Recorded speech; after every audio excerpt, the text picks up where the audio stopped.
여러분 안녕하세요. 10월 15일 방송을 시작하겠습니다. 뉴욕 증시가 급등 하루 만에 털썩, 나스닥이 3.1% 급락이 나왔다는 부분이에요. 시장의 변동성이 상당히 커지고 있는데요. 어제 언급을 드렸지만 물가가 안정되지 않으면 증시의 안정화는 쉽지가 않다. 추세의 전환이 일어나기 쉽지가 않다. 기술적 반등에 불과할 수가 있다.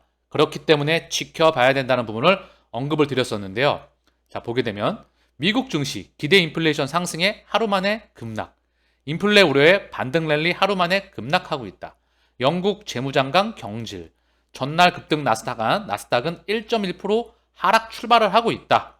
이런 부분이 나오고 있고요. 간밤에 해외 증시가 나스닥이 3.08, S&P가 2.37, 다우가 1.34 하락을 마감하였는데 중요한 건 원화에 다시 한번 보시면 전고점 돌파가 나오고 있어요. 이제 보이시죠? 이 고점이 돌파가 나오고 있다. 1442.50 이 돌파가 나오면서 달립니다. 즉 환율 시장에서 엄청난 변동성이 다시 한번 일어나고 있고요. 원화가 초초초 킹 약세, 달러가 다시 한번 113.2. 자, 그래서 전고점 돌파가 이제 다시 이 부분을 토발을 하고 어제 하락했던 부분을 찔끔 다시 올려놨어요. 매우 강한 건 아니었지만 돌아 나가고 있고요. 여기 전고점 돌파가 나올 것 같은 분위기예요. 유가는 다행히 85.61 다시 한번 내려가고 있습니다. 이게 내려가야 되는데 이게 돌아 나가면 답이 없어요. 지금은 미국 중앙은행이 연준이 물가를 명분으로 해서 양털을 깎고 있는 중이기 때문에 물가가 하락하지 않으면 명분이 없어집니다. 두 번째, 아니면 진짜 시스템 리스크로 가서 외환 시장과 채권 시장과 주식 시장과 실물 경제가 완전히 크게 시스템 리스크로 갈 것 같은 그런 엄청난 파도가 일어나게 되면 스탠스가 전환되겠죠. 제가 언급드렸지만 그 두 가지 외에는 시장의 전환타가 나오기는 쉽지가 않다. 물가가 안정화되기 위해서는 우크라이나 전쟁, 그리고 중국에 대한 봉쇄, 그리고 코로나로 락다운된 공장의 정상 가동화. 그렇지만 그 이면에 지구가 아프기 때문에 대량 생산 체제를 끝내가는 그 기득권의 중심에 가고 있다. 그렇기에 그 흐름의 추세가 급전직하하는 변동은 쉽지가 않겠지만 일단 시스템 리스크로 가지 않은 이상 물가가 먼저 안정화가 돼야 됩니다. 두 번째, 그게 안정화가 되지 않으면 미국의 양털을 급하게 올리다가 크게 외환시장, 채권시장, 주식시장 모든 실물 경제가 흔들거리게 되면서 연준이 스탠스를 전환하는 그 부분, 그 두 가지로 나눠질 것 같아요. 그래서 미 국채 10년물이 드디어 4%대를 넘었습니다. 미 국채 2년물이 4.5%에 육박하고 있고요. 이게 바로 시장을 흔든 첫 번째 요인이에요. 자, 엄청나죠? 보면 엄청나게 슈팅이 나왔고요. 이 물가에 대한 부분, 기대 인플레뿐만 아니라 자, 전고점을 돌파했어요. 4%대가 넘었다는 부분이죠. 이 시장이 현재 CME 페드워치에서 11월 기준금리 인상 가능성을 0.75% 기정사실화하고 있고요. 1% 얘기까지 나오고 있다. 그렇기 때문에 현재 0.75%와 그 이상을 반영하는 중이다. 10년물이 4%대가 넘었다는 건요. 대출금리는 미 국채 10년물이 4.0이다. 시장금리의 대표적인 거거든요. 여기에 가상금리가 붙는 거예요. 미 정부 백악관보다 안전한 또는 한국 정부보다 안전한 그런 기관들은 없잖아요. 기업을 포함해서. 어쨌든 여기에 가상금리가 붙는데 어마무시한 가계와 기업들에게 대출금리가 붙는다는 거겠죠. 그러면 도산다는 기업과 가계가 널브러지겠죠. 4.0이면 코인과 주식시장에는 엄청난 약세입니다. 얘가 안정화가 돼야 돼요.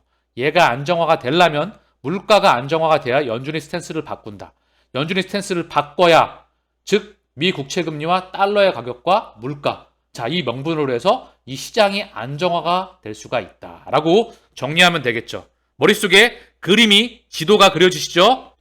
자, 리플의 가격이 703원, 704원을 왔다 갔다 하고 있어요.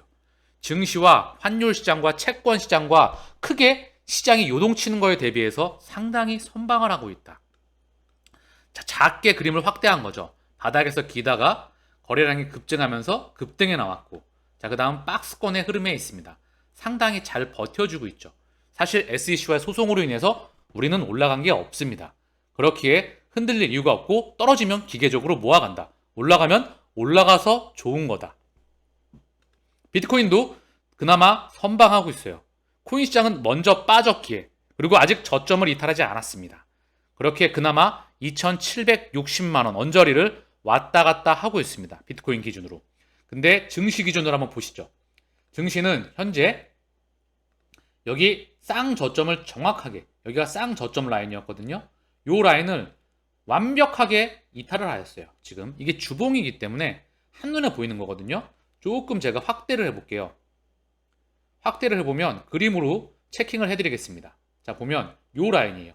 여기 요 라인을 완벽히 이탈을 했죠. 즉 그동안의 지지 라인, 여기가 지지가 굉장히 강했거든요. 요 라인하고 요 라인하고 여기를 깼다는 거는요, 이제 투심의 변동성이 확대가 된다는 부분이에요. 나스닥이 이 지지 라인을 깼기 때문에 미 국채 금리가 엄청나게 튀었던 거고요. 달러가 엄청나게 튀었고요. 물론 그 전부터 달러는 튀었지만 원화의 약세가, 원달러 환율이 급등해 나왔던 거고요. 그래서 당분간은 시장의 노이즈와 파고가 무척 시끄러워 보입니다. 자, 그럼 다음번 지지대를 본 김에 한번 체킹을 하시죠. 이 라인이 지지가 있는데 지지 라인이 강하지 않습니다. 지지 라인은, 다음 라인은 여기에요. 여기 라인이거든요. 왜? 자, 여기 라인하고 그다음 여기에 지지대가 모여 있고요. 여기도 지지 라인이 있긴 합니다. 여기는 이탈했죠? 여기 죄송합니다. 여기입니다. 여기도 지지 라인이 있긴 합니다. 있긴 한데 여긴 세지가 않아요. 그래서 지금 아래 꼬리 달았던 부분이 현재 그 라인 부근입니다. 체킹을 해드리면, 그쵸? 딱 그 부분이에요. 요 라인. 자, 여기 라인. 다시 한번. 여기. 근데 지금 여기까지는 열어둬야 돼요. 여기 열어두면서, 자, 이게 의미하는 바가 좀 큰데요. 설명을 다시 한번 좀 드릴게요. 정리를 해서. 자, 보면 코로나 팬데믹 때, 락다운 때 여기서 빵 터져요. 그리고 쭉 달려나갔던 거죠. 그 라인까지 온 거예요. 코로나 빵 터지기 전에 현재 그 라인까지 와 있다. 이 라인까지 현재 열어둬야 된다. 자, 열어둬야 된다. 지지 라인이 열어둬야 된다. 아직까지 거기까지 오진 않았지만 여기 라인까지는 열어둬야 할 것 같습니다. 이미 물가가, 제가 계속 언급드려요. 우크라이나 전쟁, 러시아가 다시 한번 때렸다. 오펙 플러스가 감산을 하였다. 이 두 가지 명분으로 물가를 더 끌어올릴 거야. 이걸 명분으로 양털을 더 깎을 거야. 그렇기 때문에 노이즈가 커지고 있어. 그러면 시장의 변동성은 커지고 있지만 결국 현 법정화폐 시스템과 통화 시스템의 종식은 땡겨줄 수밖에 없어. 다만 시장의 변동성은 커질 뿐이죠. 즉 CBDC의 세상과 리플과 XRP의 시계축은 점점 빨라오고 있습니다. 미국 국채시장 위기론, 둠스데이 예측한 월스트저널, 블룸버그. 월스트저널과 블룸버그에서 월스트저널이 완승을 걸었다. QT 제고하라. 자, 그래서 QT의 속도가 빨라지고 있는데 블룸버그는 걱정할 필요가 없다. 연준의 긴축 또는 월스트저널은 양적 긴축이 문제이다. 왜냐하면 채권 시장에서, 자, 채권 시장 참여자들이 지금 보게 되면 미친 듯이 금리를 올리게 되면 채권은 가격이 급락할 수밖에 없죠. 자, 그러면 머니마켓 매니저들은 위험을 피하려고 합니다. 손실을 더 낼 수밖에 없으니까 회사에서 잘릴 수도 있습니다. 들고 있던 채권도 팔아야 할 판입니다. 연준도 채권을 팔고 은행도 채권을 팝니다. 그러면 채권 가격이 떨어지죠? 반대편에 있는 채권 금리, 이걸 채권 수익률이라고 합니다. 채권 수익률은 더 올라갑니다. 채권 가격이 하락한다는 거죠. 채권 가격이 하락을 하면 갖다 팔면 채권 금리는 올라가게 되어 있어요. 자, 이게 채권 시장의 공식입니다. 그래서 매물을 부르고 시장은 무너집니다. 그러면 금리가 급하게 지금 4%가 슈팅이 제대로 나오고 있죠. 이렇게 되면 어떻게 되죠? 채권 수익률이 급등을 하면, 채권 금리가 급등을 하면 주식시장, 특히 나스닥 시장이 직격탄을 맞습니다. 월스트저널의 둠스데이, 최후의 날은 이렇게 갑자기 오는 겁니다. 시스템 리스크로 확장될 수가 있다는 거죠. 연준이 이렇게 심하게 고삐를 땡기면 채권 시장도 무너지고, 폭락이 나오면 금리는 미친 듯이 튀고, 이 금리가 또한 연쇄적으로 기업의 파산을 불러오고 가계의 파산을 불러오고, 달러는 더 미친 듯이 강해지고, 원화의 약세는 미친 듯이 이어지고, 그런 시스템 리스크라는 거죠.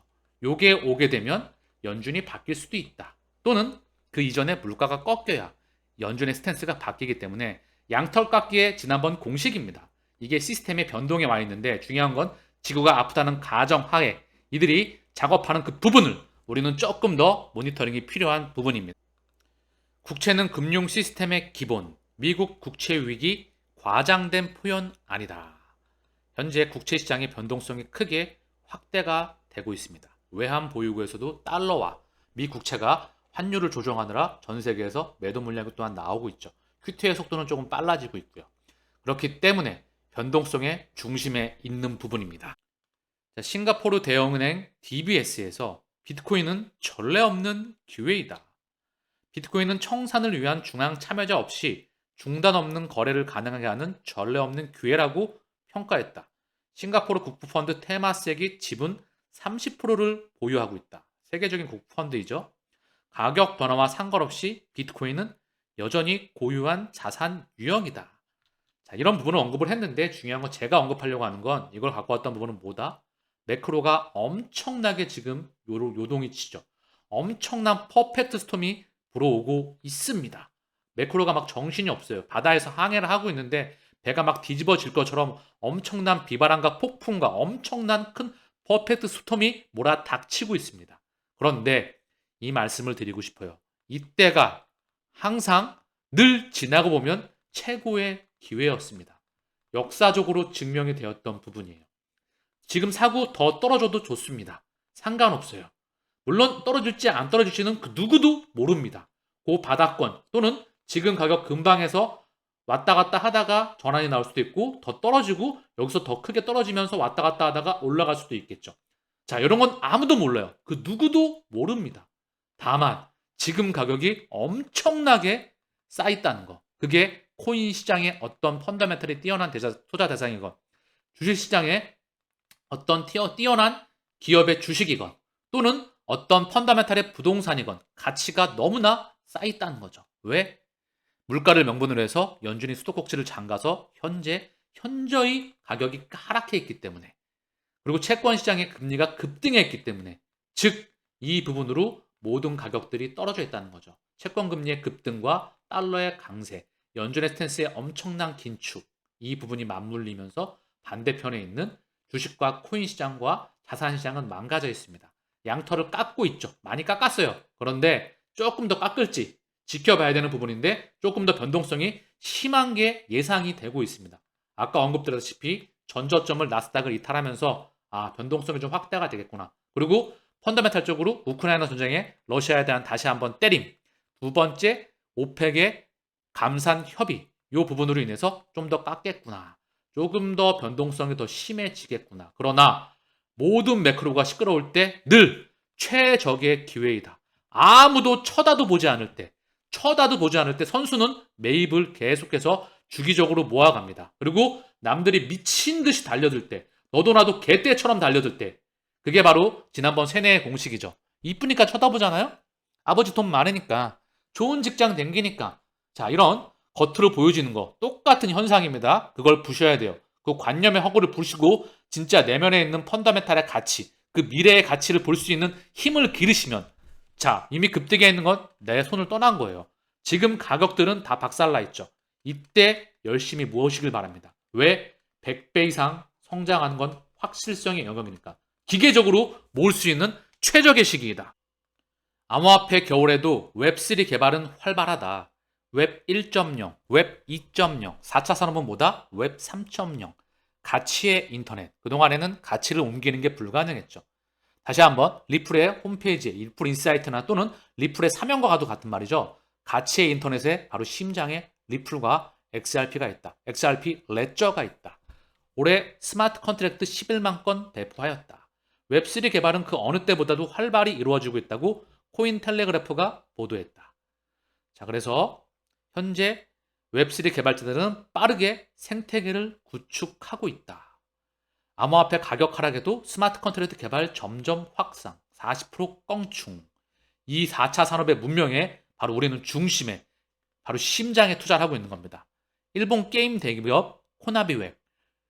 코나미 웹3 메타버스 제품 출시 준비하고 있다. 일본 게임 대기업 코나미에서 웹3와 메타버스 제품 출시를 준비하고 있다. 이미 기정사실화된 시장입니다. 또한 삼성전자에서 가상자산 보관 등 다목적 월렛 13개 국서 추가 출시한다는 소식입니다. 삼성 월렛은 모바일 결제 삼성페이와 생체 인증 삼성 패스를 통합한 서비스이다. 출시 국가 대상은 덴마크, 노르웨이, 핀란드, 스웨덴, 스위스, 카자흐스탄, 쿠웨이트, 바레인, 아랍에미레이트, 오만, 카타르, 베트남, 남아공 등이다. 지난 6월 한국, 중국, 미국, 영국, 프랑스, 독일, 이탈리아, 스페인에서 이 서비스를 출시했다. 삼성 월렛은 가상자산을 한눈에 확인할 수 있는 디지털 자산, 집이나 자동차 열쇠를 대신하는 디지털 키, 항공권이나 영화표 등을 보관하고 사용할 수 있는 티켓 기능 등을 제공한다. 여기 답이 나와 있죠? 자, 이미 우리가 맞이해야 될 세상을 우리는 준비하고 있습니다. 삼성에서 준비하고 있고요. 일본 게임 대기업에서 준비를 하고 있고요. 자, 그리고 암호화폐 웹3 개발은 앞으로 세상의 문명의 중심이다. 리플과 XRP가 그 문명의 중심이 있다는 걸 여러분들은 눈으로 확인하고 계십니다. 자, 그리고 마스터카드에서 암호화폐 일상 결제 위에 5가지 핵심 분야에 집중한다. 자, 마스터카드는 암호화폐 결제가 일상이 되도록 하기 위해 작업 중인 5가지 핵심 영역을 12일 공식 사이트를 통해 밝혔다. 마스터카드는 누구죠? 자, 마스터카드가 마스터카드이죠. 누구죠? 디지털 커런시 그룹의 주인입니다. 그리고 마스터카드의 주인은 누구죠? 바로 HSBC, CT, 뱅크 오브 아메리카. 자, 그들이 누구죠? 미국 중앙은행. 미국과 유럽의 금융 기득권의 핵심에 있다. 자, 중요한 의미를 갖습니다. 다 연결되어 있다. 그래서 암호화폐, 중앙은행 디지털화폐, CBDC와 같은 디지털 자산은 금융 시스템의 인프라를 변화시킬 잠재력이 있다. 변화시킬 잠재력이 아니라 세상을 바꾸는 겁니다. 대체 불가능한 토큰, NFT, 블록체인 게임, 메타버스 경험이 소비자가 쇼핑하고 소통하는 방식을 바꿀 수 있다. 그래서 5가지 핵심 영역이 뭐냐? 암호화폐 카드, 암호화폐 기업 지원, 암호화폐 결제, 네트워크 지원, 메타버스, NFT를 개략적으로 설명했다. 이 인프라를 깔아 나가고 있다. 디지털 커런시 그룹과 그레이스킬. 자, 이들이 다 무관한 건 아니죠? 핵심은 CBDC를 누가 담당한다? 바로 전 세계 중앙은행의 연결 기점의 심장에 있는 리플과 XRP가 담당하는 그 이유이다. 노일 설계 이유이다. 미국 암호화폐 전문 변호사 제레미 호건이죠. SEC 흰먼 문서 공개 지연될 수도 있다. 자, 그래서 판사는 언제까지 공개하라고 명확한 시점을 요구하지 않았다. 통상 60일 정도 소요될 전망이며 만약 SEC가 이에 불복할 경우 절차가 더 지연될 수도 있다. 아날리나 토레스 판사에 대한 부분을 언급하고 있고요. 이 부분이 지연되기 때문에 SEC의 소송으로 인한 지연은 즉 XRP의 가격의 하락이나 또는 변동성 그로 인해 전 세계 판의 틀이 지연될 수도 있다는 부분이죠. 이 소송이 마무리가 돼야 전체 판이 증권이나 상품이냐 증권이나 상품에 따라서 증권에 대한 규격, 상품에 대한 규격, 그리고 따라오는 비트코인의 현물 리플에 대한 승인, 그래야 판이 나와야 전 세계 쩐주들의 금융기관의 자금들이 이쪽으로 들어올 수가 있겠죠. 그렇게 리플과 SEC와의 소송이 너무나 중요하지만 딜레이가 되고 있는 부분입니다. 제 생각에는 아주 의도적으로. 자, 리플 레저 NFT 규격화 프로세스 11월 내 도입 전망. XRP2를 통해서 NFT를 발행하는 그런 시스템이 조금씩 딜레이가 되고 있어요. 버그 문제로 인해서 버그 제거가 빠르면 10월 27일 활성화될 예정이다. 버그 제거가 정상적으로 이루어지면 XRP20 제한 투표가 2주간 재진행되며 새로운 NFT 발행 프로세스는 11월 10일 도입될 수 있다는 게 리플 레저의 설명이다. 자, 그래서 이 부분에 대해서 차분하게 지켜보죠. NFT의 발행에 대한 그 부분, 혁명을 불러오는 부분이죠. 이더리움 프로세싱은 사실 수수료와 속도와 이런 부분에서 많은 차이가 있습니다. 지금 NFT 기반 프로세스는 이더리움이 대부분이죠. 이 부분에 XRP 레저를 통해서 혁명적으로 개발자 친화적, 속도, 수수료, 환경 모든 부분에서 사실 굉장히 앞서가는 부분이기 때문에 이 부분에 대해서 어떻게 되는지 다시 한번 지켜보자고요. 자, 크리스토퍼 월러 미 연준 이사가 미국은 디지털 달러가 필요 없다. 연준 이사이죠. 이거는 미디어를 통해서 대중을 헷갈리게 한다고 저는 생각을 합니다. 이미 작업은 끝났어요. 많은 데이터를 통해서. 그래서 미디어의 보도를 통해 대중의 눈을 가리고 심리를 속이고 어떤 그런 부분들로 인해서 사람들이 알아차리지 못하게 하죠. CBDC, 센트럴뱅크, 중앙은행의 디지털 커런시.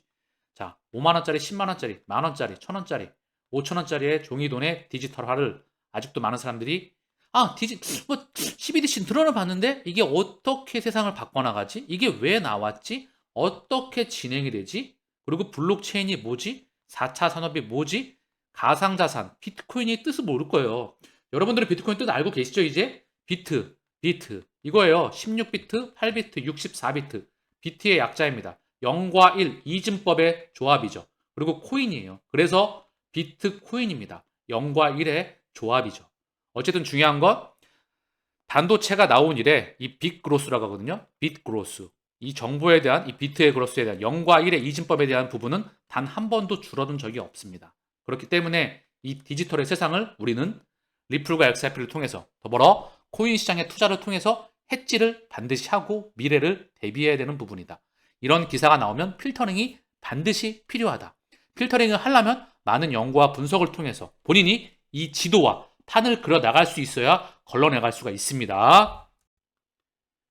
자, JP모건, 리플이 SEC 소송에서 승리하면 XRP는 상당한 채택 태세를 갖습니다.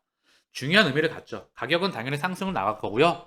전 세계 인프라가 본격적으로 드러내놓고 확장할 수가 있고요. 따라오는 상품이냐 증권이냐, 아까도 언급을 드렸죠.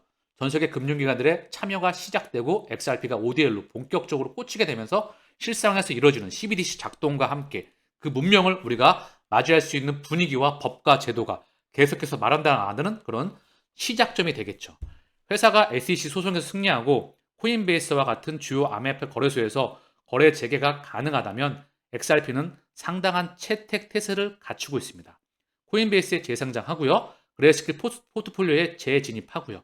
다시 한번 엄청난 의미를 갖겠죠. 그렇기 때문에 이 부분에 대해서 우리는 차분하게 지켜보자고요. XRP의 가격이 다른 암호화폐 시장과 함께 최근 며칠간 하락했지만 리플랩스는 리플 네트워크 및 ODL, 온디맨드 유동수 서비스를 위한 새로운 파트너를 서명하기 위해 쉬지 않고 노력하여 XRP의 사용을 확산하고 있습니다. 특히 국경 간 지불 공간에서. 그리고 XRP 대 스위프트, XRP 대 스테이블코인, XRP 대 SEC. 자, 한 명으로 중요한 단어로 요약을 해놓고 있네요. 이 세상은 반드시 도래합니다. 암호화폐 전문가들 리플 SEC와의 소송 승소 시에 XRP 3.81달러를 전망한다. 전망일 뿐이고요. 이미 그림과 방향성은 정해져 있습니다. 그렇기에 소송은 지나가는 부분이다. 거기에 대한 규격이 먼저 나와야 그 부분이 치고 나갈 수가 있는 부분이겠죠. 펀더멘탈에 대한 부분은 지속적으로 확장을 하고 있고 이미 밑그림은 다 그려져 있고 법정화폐 시스템과 인플레이션과 지구가 아픈 이유와 탄소와 기업이 끝나가는 이유와 4차 산업의 도래와 이 모든 부분을 여러분들이 인지를 하신다면 당연히 소송은 지나가는 거라 신경을 쓰지 않을 수가 있겠죠.